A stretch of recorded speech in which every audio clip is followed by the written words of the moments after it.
오늘 말씀은 우리 느헤미야 말씀을 함께 나누려고 합니다. 목사님께서 또 해외에 말씀을 전하기 위해 나가셨기 때문에 제가 금요 예배를 여러 번 또 섬길 것 같아서 무슨 말씀을 함께 나누면 좋을까 생각하다가 느헤미야의 말씀을 전하려고 합니다. 느헤미야 잘 아시죠? 네, 우리 느헤미야 말씀을 함께 나누면서 우리 이 남은 목사님이 들어가실 때까지 이 금요 예배를 함께 잘 지켰으면 좋겠습니다. 여러분, 느헤미야의 이야기는 이 앞에 등장하는 에스라의 이야기와 연결되어 있습니다. 그럼 에스라서에는 그 배경이 이스라엘이 멸망하고 나서 BC 722년에는 아수르를 통하여 북이스라엘이 멸망하고 BC 586년에는 남유다가 바벨론에 의해 멸망한 사건, 그 사건 이후에 포로로 끌려간 사건 우리 다 기억하실 겁니다. 그 사건 이후에 그 일을 기록하고 있습니다. 에스라 1장 1절과 2절은 이렇게 기록되어 있습니다. 함께 읽어보겠습니다. 시작.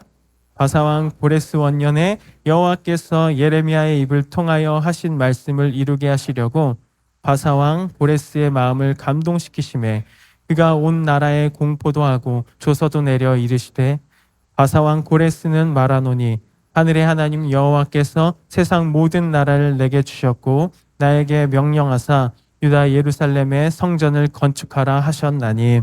아멘. 오늘 우리가 읽었던 에스라 1장의 말씀을 보면 어떤 일이 일어나고 있죠? 나라가 다 멸망하고 722년에 또 586년에 다 팔려간 것 같았는데 그 포로인 그 나라 가운데 고레스라는 왕을 통하여 하나님께서 모든 포로들, 하나님께서 예비하신 자들을 다시 예루살렘으로 돌아오게 하는 역사가 일어납니다. 목사님께서도 한번 그 고레스 실린더라는 대형 박물관에 있는 그 기록물을 말씀하신 적이 있는데 그것처럼 고레스를 통하여 하나님께서 피정복민들에게 어떤 명령을 내렸는지 우리는 보게 됩니다. 하나님의 약속을 통하여 포로가 돌아왔고 성전이 건축된다고 오늘 에스라를 통하여 말하고 있습니다. 그럼 이 일은 누가 이뤘습니까? 성전을 재건하는 일은 스룹바벨이라는 사람이 이뤘습니다. 학계 1장 1절을 보면 이렇게 기록되어 있습니다. 우리 함께 읽겠습니다. 시작.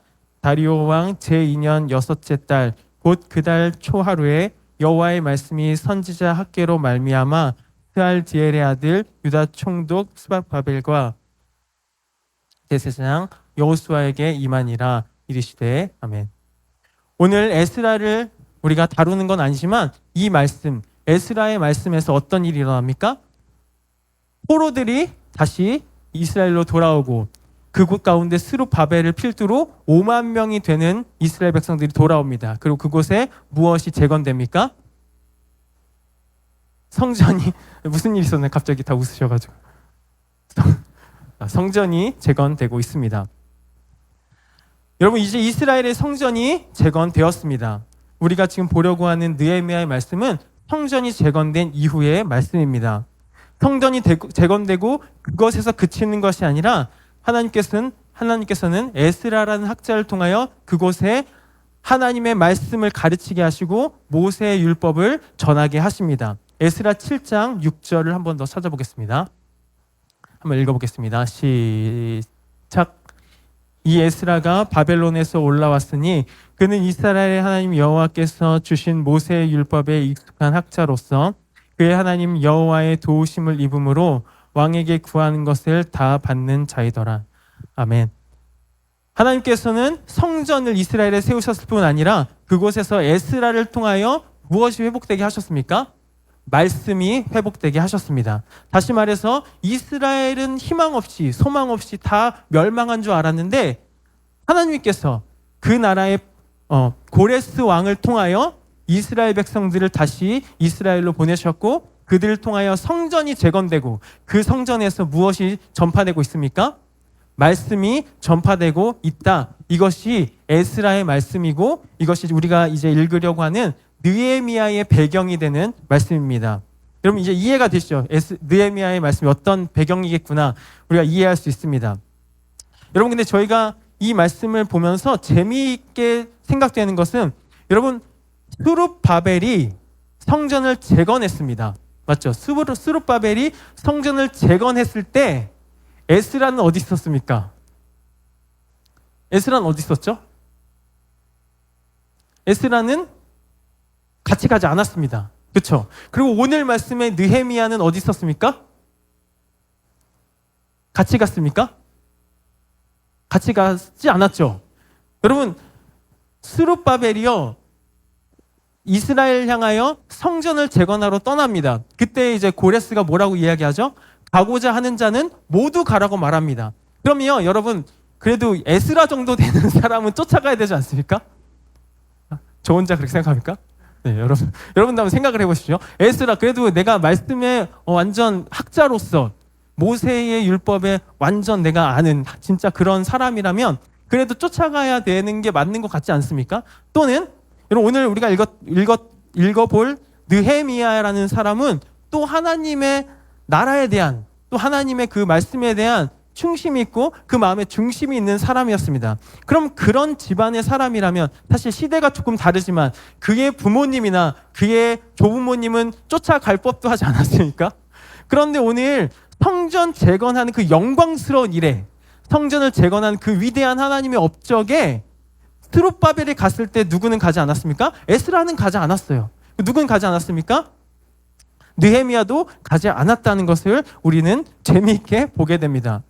여러분, 왜 그들이 가지 않았을까요? 하나님께서 특별히 페르시아에 남기셨을까요? 여러분 다 생각을 하고 계신가요? 한번 생각해 봤으면 좋겠습니다.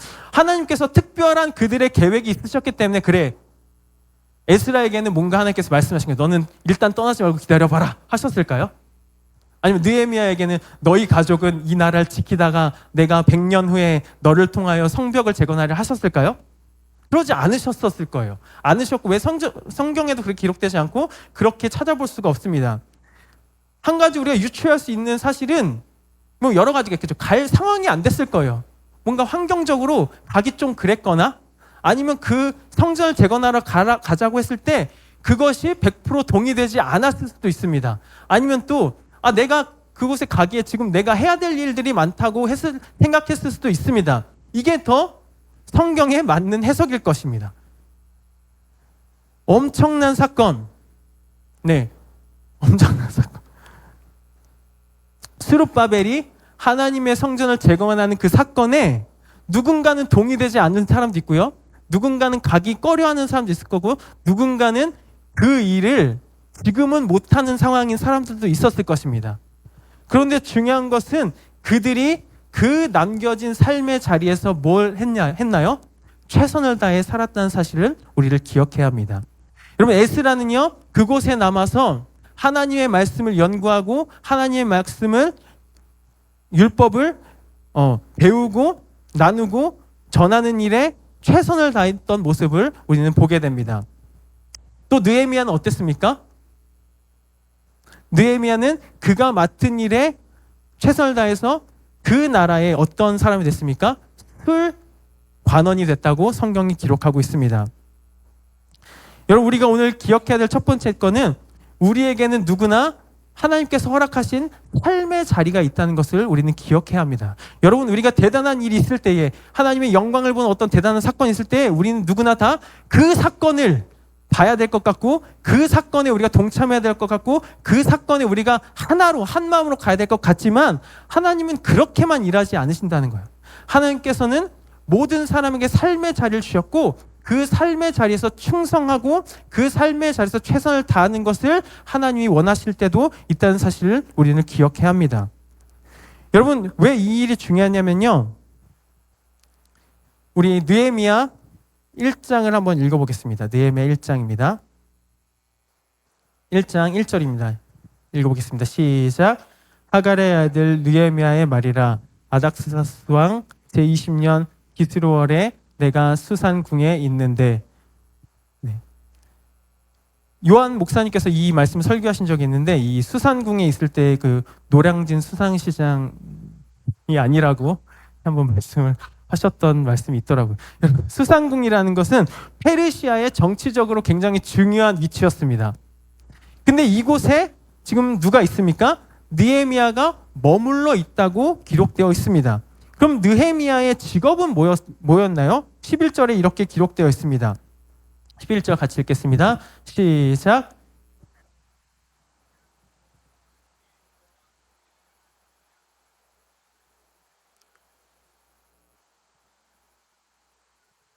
읽게 하옵소서 하였나니 그때에 내가 왕의 술 관원이 되었느니라. 아멘.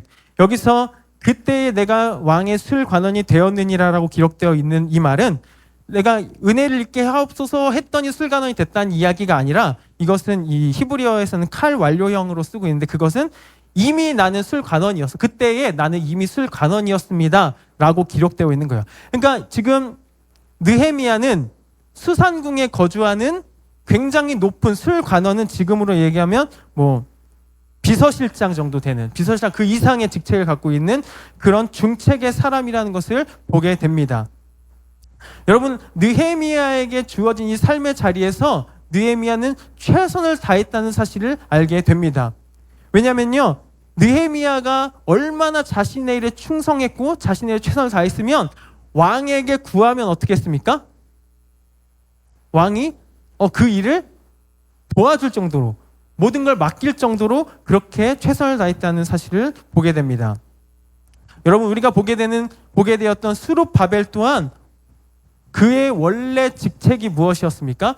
스룹바벨의 원래 직책은 유다의 총독이었습니다. 그러니까 유다에 다시 하나님의 성전을 재건할 때에 누가 가장 적임자입니까?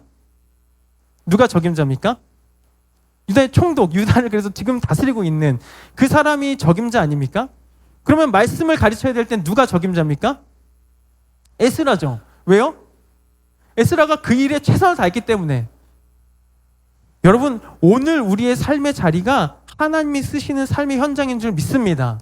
오늘 나의 삶에 주어진 삶 가운데 내가 최선을 다해서 살아야 할 이유는 하나님께서 나의 삶의 자리를 사용하실 것을 믿기 때문입니다.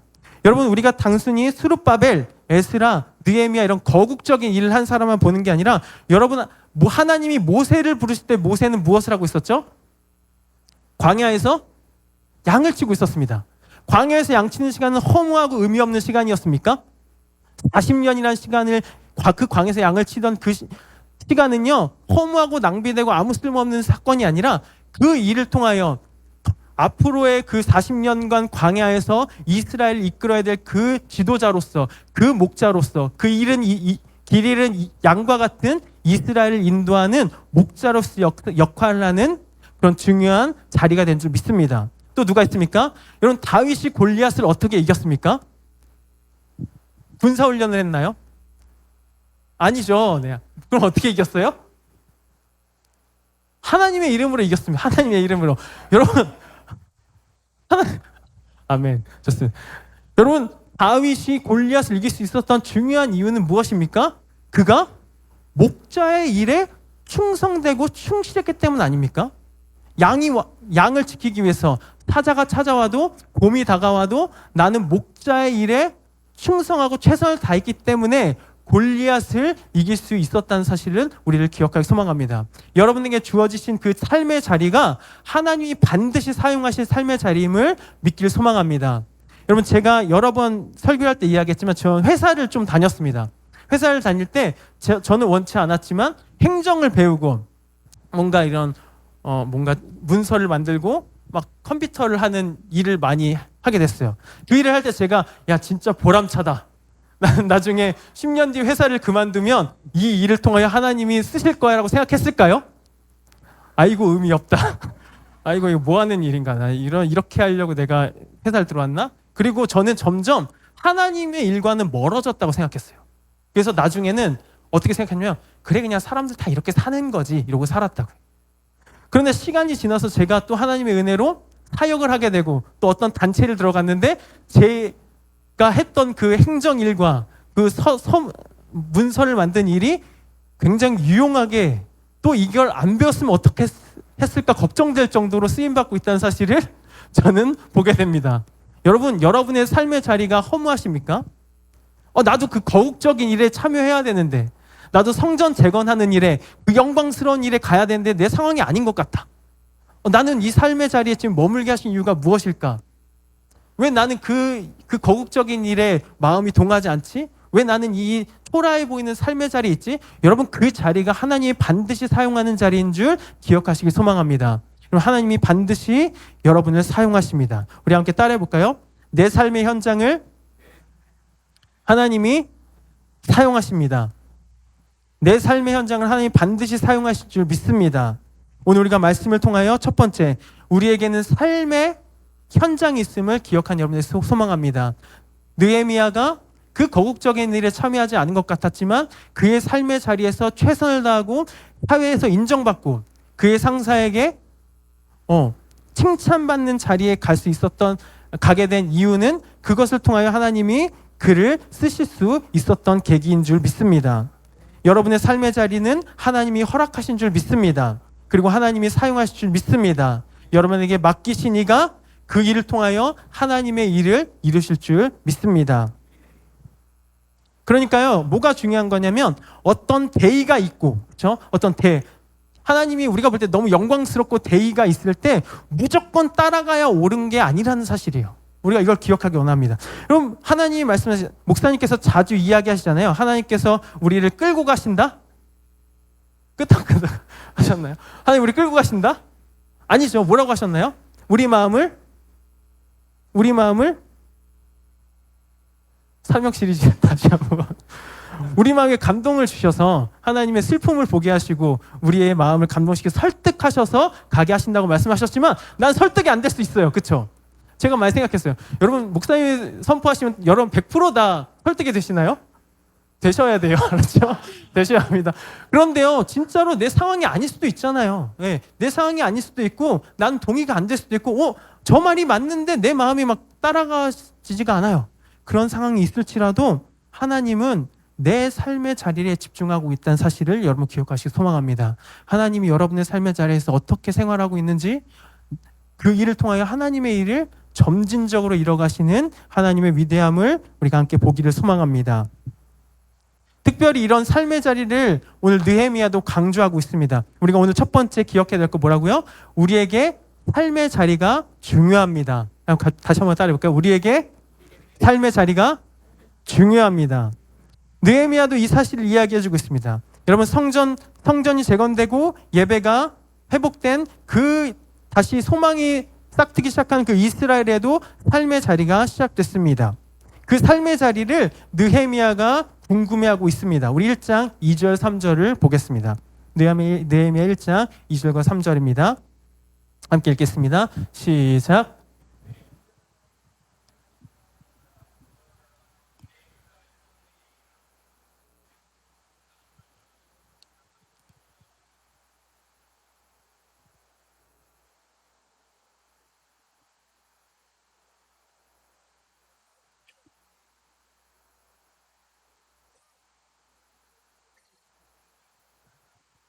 아멘. 여러분, 지금 느헤미야가 하나니라는 사람에게 그 형제라고 기록하고 있는데 그 형제에게 무엇을 물어봅니까? 무엇을 물어봅니까? 사로잡힘을 면하고 남아있는 유다와 예루살렘 사람들은 어떠니? 물어보시죠. 이게 뭐 말이 길지만 쉽게 말하면 여러분, 포로 귀환했던 그 사람들, 이스라엘의 성전을 짓고 재건하고 그곳에서 말씀을 나누며 살아가던 그 사람들 잘 지내니? 물어봤습니다. 그랬더니 대답이 무엇이었습니까? 그 지방 거기에서 큰 환난을 당하고 능욕을 받으며 예루살렘 성이 어떻게 됐어요? 허물어졌대. 또 뭐라고요? 성문은 불탔습니다. 이렇게 이야기했다는 거예요. 여러분, 유다의 성이 허물어지고요, 성문들이 불탄 게 언제 일인가요? 제가 얘기했잖아요. 100년 전 얘기. 예, 시간이 한참 흘렀어요. 100년 전에 이미 성은 다 허물어졌고요. 100년 전에 이미 성문은 다 불탔습니다. 그런데 왜 이런 질문과 이런 대답이 오고 갔을까요? 여러분, 이런 상황이었습니다. 느헤미야가 물어보고 싶었던 질문의 핵심이 이거였습니다. 거기에 포로가 귀환했잖아. 맞습니까? 포로가 귀환했잖아. 거기 성전도 지었잖아.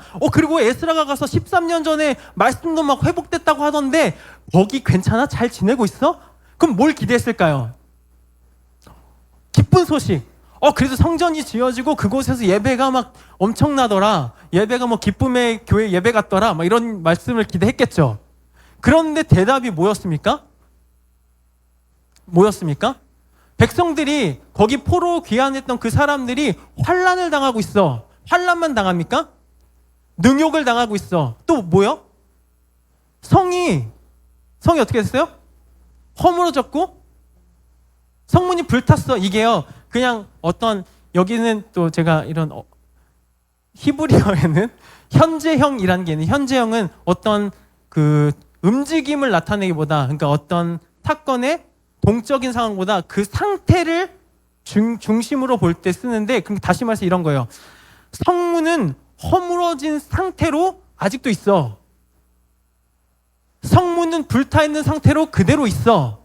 다시 이걸 이제 정리해 보겠습니다. 느헤미야가 지금 물어본 거, 거기 성전도 지어지고 말씀도 잘 전해졌다는데 그 사람들 잘 지내고 있어? 이때 뭐라고 합니까? 아니, 그 사람들 환난당하고 있어. 아니, 그 사람들 능욕당하고 있어. 능욕이 뭡니까? 조롱받고 있어. 사람들의 비웃음거리가 됐어. 왜요?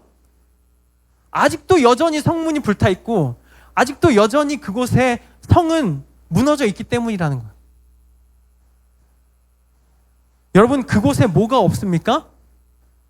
성벽이 없었습니다. 느헤미야가 뭘 짓습니까?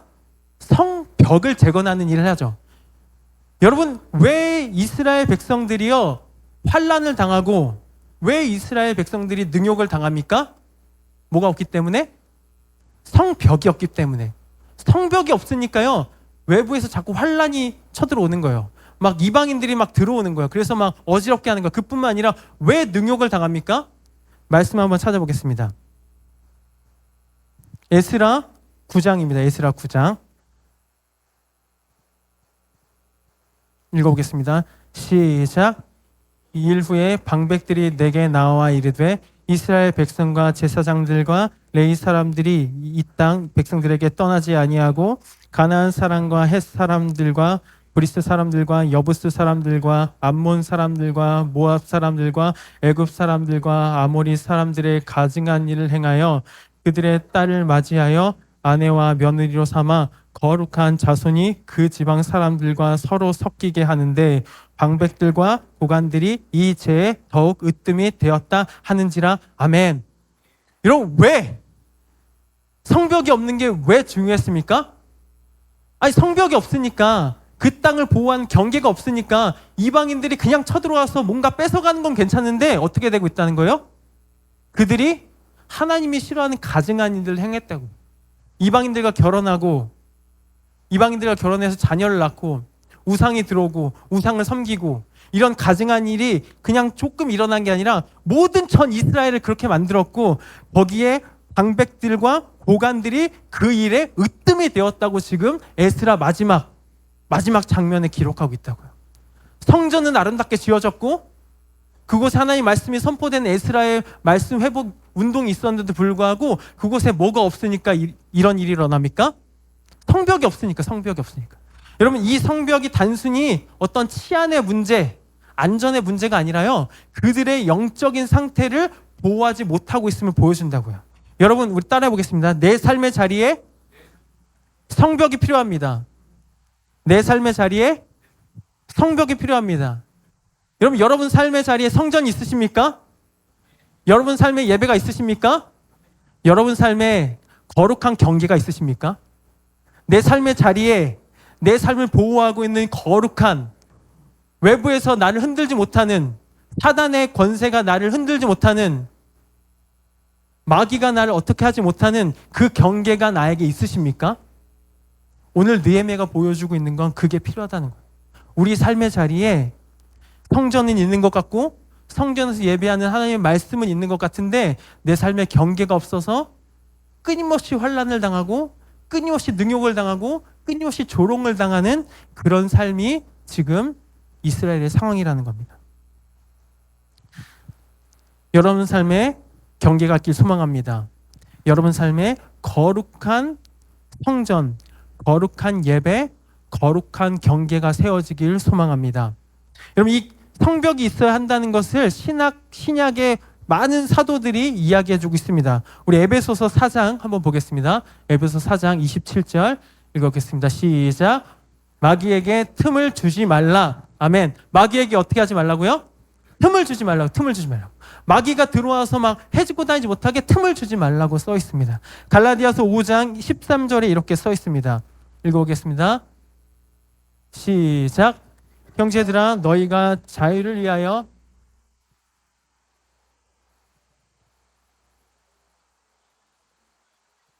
오직 사랑으로 서로 종 노릇하라. 아멘. 여러분 우리에게 자유를 주신 그 자유를 어떻게 하지 말라는 거예요?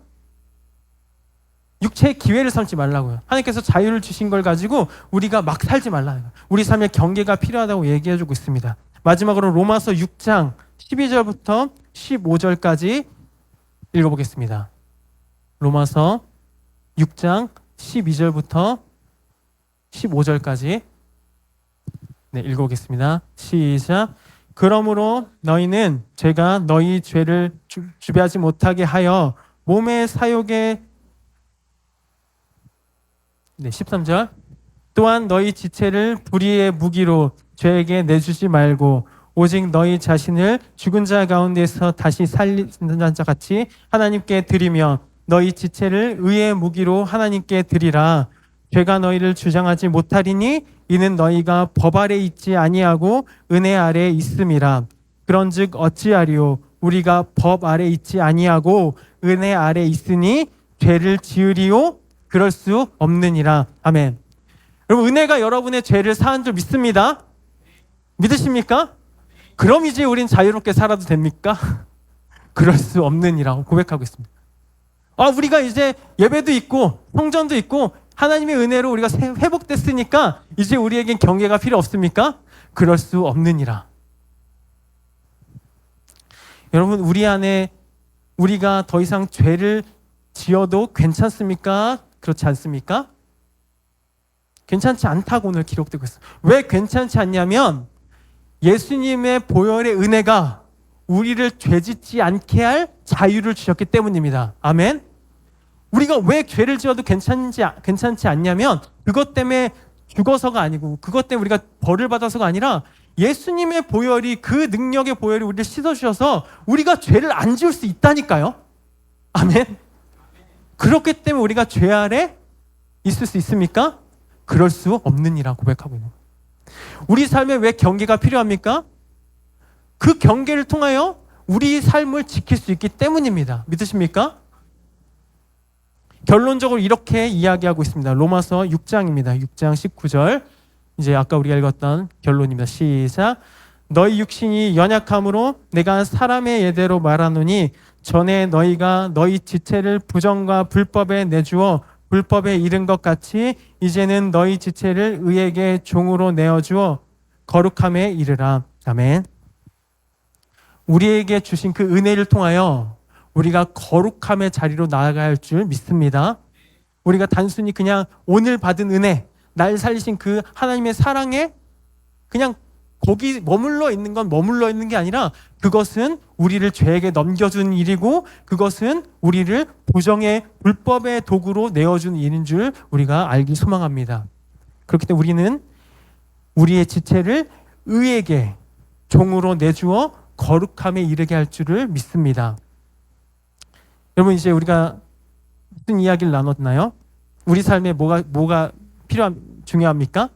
삶의 자리가 우리 삶의 현장이 중요합니다. 근데 이 삶의 현장에서 제대로 살아가기 위해 뭐가 필요하다고요? 성벽, 경계가 필요합니다. 여러분 경계가 중요하다는 사실을 여러분 기억하길 소망합니다. 경계가 얼마나 중요합니까? 여러분 물이 좋은 겁니까? 나쁜 겁니까? 물은 좋죠. 옛날엔 물은 생명이다 막 이런 시리즈도 있었는데 물은 굉장히 좋은 겁니다. 그러면 이 좋은 거니까 마음대로 흘러가게 두면 됩니까? 어떻게 해야 되죠? 아껴 써야 돼요. 맞아요. 물을 잘 쓰려면 뭐가 있어야 됩니까? 댐이 있어야 되겠죠. 물을 잘 쓰려면 물을 물답게 우리가 잘 활용하고 잘 쓰려면 뭐가 있어야 됩니까? 댐이 있어야 합니다. 그래야 우리가 필요한 것에 마음껏 흘려보내기도 하고 마음껏 우리가 그것을 잘 조율해서 쓸 수가 있습니다. 여러분, 마음의 소욕은 나쁜 겁니까? 좋은 겁니까? 애매한 건가요? 마음의 소욕은 좋은 겁니까? 나쁜 겁니까? 마음의 갈망, 마음의 갈증하고자 하는 능동적인 마음은 좋은 겁니까? 나쁜 겁니까? 좋은 거죠, 좋은 거. 왜냐하면 성경에 보면 성령의 소욕을 따라 우리가 그 소욕으로 하나님의 뜻을 이룬다고 기록되어 있으니까 소욕은 좋은 거예요. 근데 이 소욕이 좋은 거니까 마음대로 쓰면 되나요? 그렇지 않죠. 똑같습니다. 이것을 잘 사용하고 이것을 잘 활용하기 위해 우리가 뭐가 필요합니까? 거룩한 댐이 필요한 줄 믿습니다. 우리가 건강한 경계, 건강한 기준이 세워지는 여러분 되길 소망합니다. 어떤 경계가 필요합니까? 시간의 경계가 필요한 줄 믿습니다. 여러분의 시간이요, 다 여러분 건데요, 하나님이 주신 건데 그것에도 경계가 필요한 줄 믿습니다. 우리 안에 거룩한 기준과 거룩한 경계가 여러분의 시간에 세워지기 소망합니다. 또 뭐가 필요합니까? 물질의 경계가 필요합니다. 여러분, 하나님께서 여러분의 물질의 복을 주실 줄 믿습니다. 에스라에게 하셨던 것처럼 왕에게 요구하면 다 줄 줄 믿습니다. 여러분, 그런 여러분 삶을 살기 소망합니다. 그러나 여러분이 얼마가 있냐가 중요한 게 아니라 그 물질에 뭐가 필요합니까? 반드시 경계가 필요합니다. 여러분의 물질에 반드시 기준이 필요하다는 사실을 기억하는 여러분에게 소망합니다. 또 뭐가 필요합니까? 관계의 경계가 필요하죠. 관계의 경계. 그러니까 모든 관계가 다 좋은 겁니까? 아닐 수 있습니다, 여러분. 우리 관계에도 경계가 필요하고 온전한 기준이 필요한 줄 믿습니다. 또 우리 삶의 욕망에도 경계가 필요합니다. 내가 뭘 오늘 원하고 있고 내가 어떤 걸 추구하고 있는지 오늘 돌아보며 경계를 세우는 여러분들에게 소망합니다. 여러분, 경계가 필요합니다. 그런데요, 이렇게 생각할 수 있어요. 그럼 경계는 우리가 꽁꽁 싸매고 우리를 통제하고 억압하는 건가? 이렇게 생각할 수 있으시죠? 표정이 아무도 그렇게 생각하지 않으신 것 같긴 한데, 여러분, 근데 재밌는 실험이 있었다고 합니다. 여러분, 아주 넓은 공간을 완전히 개방해 놓고 아이들이 마음껏 놀라고 아주 넓은 공간에 아이들을 딱 내려놓으니까 어떻게 했을까요? 어떻게 했을 것 같습니까? 어떻게 했을 것 같습니까? 넌 어떻게 할래? 어떻게 할래? 어떻게 할래? 여러분, 어린 아이를요, 아주 넓은 진짜 광활한 그런 운동장에 딱 놓으니까 아이들이 문 앞에, 자기 내려준 그 문 앞에서만 놀았다고 해요. 근데 반대로 그곳에 울타리를 지어주니까 어떻게 해요? 그 모든 공간을 돌아다녔다고 합니다. 여러분, 진리는 이런 거예요. 진리는요, 우리에게 막 울타리를 쳐서 너 억압하고 이게 아니라 진짜 하나님 안에서 하나님의 은혜를 누리도록 마음껏 누리고 놀 수 있도록 우리에게 안전한 울타리를 씌워주는 것이 우리에게 거룩한 경계인 줄 믿습니다. 여러분이 왜 오늘 우리가 시간의 경계, 물질의 경계, 관계의 경계, 욕망의 경계가 필요합니까? 우리에게 주신 그 시간, 물질, 경계, 관계 충분히 누리시라고요. 충분히 주님 안에서 진리를 아는 자가 어떻게 해요? 진리가 너희를 자유케 할 줄 믿습니다. 여러분, 우리가 진짜 하나님 안에서 아름다운 경계를 세움으로 우리 삶이 진짜 누려지는 은혜가 있으시기를 소망합니다. 여러분, 이제 우리가 두 가지를 배웠습니다. 첫 번째, 우리에겐 늘 삶의 자리가 있고 그 삶의 자리가 굉장히 중요합니다. 그런데 이 삶의 자리를 잘 살아가기 위해서는 삶에 무엇이 필요합니까? 경계가 필요합니다. 그렇죠? 삶의 자리가 중요하고 나의 삶에서 최선을 다해 사는 것이 중요한데 그 삶을 잘 살아내기 위해서는 삶의 경계가 필요하다. 그런데 이제 다 됐습니다. 삶의 경계가 필요하니까 경계를 만드십시오. 여러분, 딱 만들어지나요? 내일부터 이제 내가 경계가 좀 없었네? 경계를 세워야지 하면 착착 만들어지시나요? 경험해 보셔도 알겠지만 만약에 여러분이 그래 난 세울 수 있어 하고 세운다고 해도 그게 온전한 경계가 될 수 없어요. 왜냐면요, 우리가 세운 경계, 우리가 세운 울타리, 우리가 세운 기준은요, 조금만 잘못하면 뭐가 됩니까? 율법주의가 되고 바리새인이 돼요. 근데 이게 왜 나쁘냐면 율법을 지키는 게 나쁜 게 아니고요, 율법주의가 돼서요, 사실 우리는 못 지키거든요. 우리는 경계대로 못 살거든요. 근데 사는 척하게 되는 거예요. 우리가 세운 경계는, 우리가 세운 기준은. 그러면 이제 우리가 이 경계를 제대로 세우기 위해서 무엇이 필요합니까? 오늘 말씀에 느헤미야가 이걸 배웠죠. 우리 삶의 자리가 중요해. 난 삶에서 최선을 다해 살았어. 근데 삶의 자리를 보니까 성벽이 무너진 게 안타까워요. 이 성벽을 짓고 싶을 때 느헤미야가 처음으로 한 게 무엇입니까? 우리 4절 함께 읽어보겠습니다. 4절 읽어보겠습니다. 시작.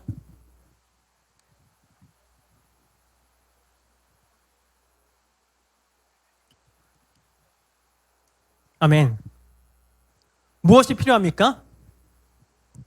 아멘. 기도가 필요합니다. 여러분, 우리가요, 하나님 안에서 내 삶의 자리에 진짜 진리로, 진짜 하나님의 기준으로 경계를 세우기에 첫 번째 필요한 게 기도입니다. 첫 번째가 아닙니다. 그냥 기도가 필요합니다. 그럼 여러분, 어떤 기도가 필요합니까? 첫 번째, 따라해 보겠습니다. 애통의 기도가 필요합니다. 애통의 기도가 필요합니다. 따라해 볼까요? 그냥 넘어갈까 하다가 한번 따라하면 좋을 것 같아요. 애통의 기도가 필요합니다. 네, 우리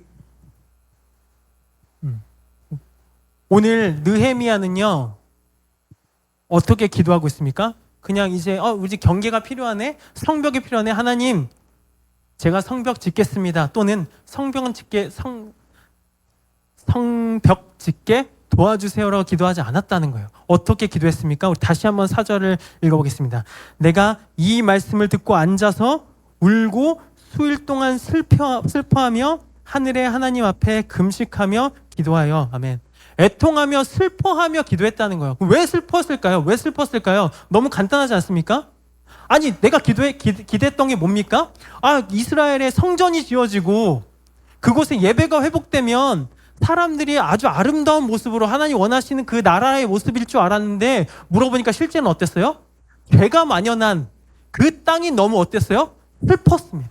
그래서 밑에 기도를 보면 그런 내용이죠. 우리가 하나님께 죄를 지었습니다. 죄를 100년 전에, 200년 전에 이미 지었잖아요. 그런데 내 삶에 성전이 지어졌고 내 삶에 예배가 회복됐는데, 그럼에도 내 삶에 경계가 없어서 매일 무너지고 매일 쓰러지고 매일 똑같이 살아가는, 100년이 지났는데도 똑같이 살아가는, 여전히 허물어져 있는 그 인생이 얼마나 슬펐는지 오늘 느헤미야가 고백하고 있습니다. 여러분, 그게 우리의 슬픔이 아닙니까? 저도 오늘 우리가 이 말씀을 함께 나누려고 준비하면서 또 아까 찬양하면서 막 마음에 너무 슬프더라고요. 제가 나름 또 죄송합니다. 나이가 그렇게 많지는 않지만 이쪽만 보고 얘기하겠습니다. 좀 열심히 그래도 신앙생활하고 열심히 살아봤는데 돌아보니까 그대로네요. 제가. 저는 성전도 지어봤고, 마음에 성전도 지어봤고, 예배도 막 끊임없이 하고요, 열심히 살려고 진짜 노력해봤는데 돌아보니 그대로인 거예요. 내가 예전에 20살 때 이건 죄야, 내가 잘못했어, 이렇게 살지 말아야지 했던 그 사건을 제가 똑같이 마음으로 짓고 살아간다고. 그럼 그게 여러분의 애통이 되시길 소망합니다. 제가요, 기쁜 소식이 있습니다. 제가 교정을 다음 달에 아마 뺄 것 같습니다. 제가 지금 이거 교정 때문에 발음이 자꾸 이제 어려운 발음 같은 게 자꾸 뭉개지는데, 이제 다다음 달에는 더욱더 또렷한 딕션으로 찾아뵙도록 하겠습니다. 여러분, 우리 삶에요, 이 경계가 없어서 자꾸 무너지는 게 우리의 애통이 돼야 될 줄 믿습니다. 여러분, 우리가 첫 번째 회복해야 될 게 뭐라고요? 애통의 기도가 회복되길 소망합니다. 하나님, 내 삶에 성전도 있는 것 같고 하나님이 세우신 그 아름다운 예배도 있는 것 같은데 내 삶이 자꾸 무너집니다. 내 삶이 똑같습니다. 내 삶이 범죄의 소굴입니다. 주님, 나를 용서해 주옵소서. 이런 애통의 기도가 있어야 할 줄 믿습니다. 두 번째입니다. 따라해 볼까요? 말씀의 기도. 말씀의 기도가 필요합니다. 첫 번째, 우리의 죄에 대해 회개하고 애통하며 슬퍼하는 기도가 있은 후에 우리에게 말씀의 기도가 필요합니다. 9절 한번 읽겠습니다. 9절입니다. 읽어보겠습니다. 시작. 만일 내게로 돌아와 내 계명을 지켜 행하면 너희 쫓긴 자가 하늘 끝에 있을지라도 내가 거기서부터 그들을 모아 내 이름을 두라고 택한 곳에 돌아오게 하리라 하신 말씀을 이제 청하건대 기억하옵소서. 아멘. 그냥 슬퍼하고 마는 게 아니라 우리는 이렇게 범죄했는데 하나님의 말씀이 있으시잖아요. 그래도 이 범죄한 이 이스라엘 백성들을 멸하시는 게 하나님의 계획이 아니시잖아요. 제가 하나님의 말씀을 기억합니다. 하나님께 회개하고 돌이키는 그 계명을 지키려고 하는 자들에게 다시 한번 모아서 그 품에 안으시려는 것이 하나님의 뜻이잖아요. 이걸 누가 기억했다는 거예요? 느헤미야가 기억했다는 사실이에요. 우리가 애통하며 기도한 이후에 두 번째 스텝 뭡니까? 하나님의 말씀을 기억하는 거예요. 하나님의 뜻이 무엇이었는지, 하나님이 나에게 원하시는 것이 무엇이었는지, 하나님이 나에게 무엇을 말씀하고 싶으신지 회복하는 저와 여러분 되시길 소망합니다. 이것이 말씀의 기도인 줄 믿습니다. 우리 마지막 세 번째입니다. 따라하겠습니다. 기다리는 기도.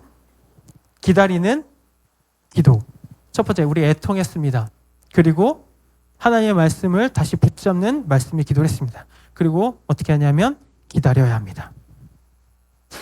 여러분, 느헤미야 1장 11절에 느헤미야가 기도합니다. 그 기도가 언제 시작됐냐면 우리 1절을 보면 이스루월에 이 사건이 시작됐다고 이야기합니다. 이것은 대략 11월에서 12월 정도. 그럼 이제 이 기도를 11월쯤에 시작했다고 보면 언제쯤 일을 해야 될까요? 언제쯤 하면 좋을까요? 네? 봄에? 좋아요. 너무 좋아가지고. 그 다음 장에 이 장을 보면요. 니산월에 이 일이 시작됐다고 이야기하는데 그게 봄이에요, 우연히. 근데요, 여러분 잘 생각해 보세요. 기도하고 하나님께서 니산월에 일을 시작할 때까지 느헤미야는 뭐만 했습니까? 기도만 했어요. 기도만 했어요. 한 4-5달을 기도만 했다고요. 우리 답답한 일 아닌가 사실은? 우리가 경계가 세워야 된다고 말했으면 경계를 세워야 될 거 아니야, 빠릇빠릇하게. 성벽을 모양이라도 만들어야 될 거 아니야. 그런데 그렇지 않았다는 거예요. 왜요? 하나님이 일하실 때까지 집중하며 끊임없이 기도하는 우리의 자세가 필요한 줄 믿습니다. 여러분, 기도는 그렇게 하길 소망해요. 그냥 한번 기도하고 마는 게 아니라 그 일에 대하여 기다리면 하나님의 마음을 배워서 하나님이 그 일을 이루실 때까지 끊임없이 기도하는 그 끈질긴 기도의 자세가 있기를 소망합니다. 그렇게 기도할 때 우리가 애통하며 또 하나님의 말씀을 붙잡고 나아갈 때에 또 그 말씀을 의지하여 끊임없이 기도할 때에 하나님이 우리 삶에 아름다운 경계를 세우실 줄 믿습니다.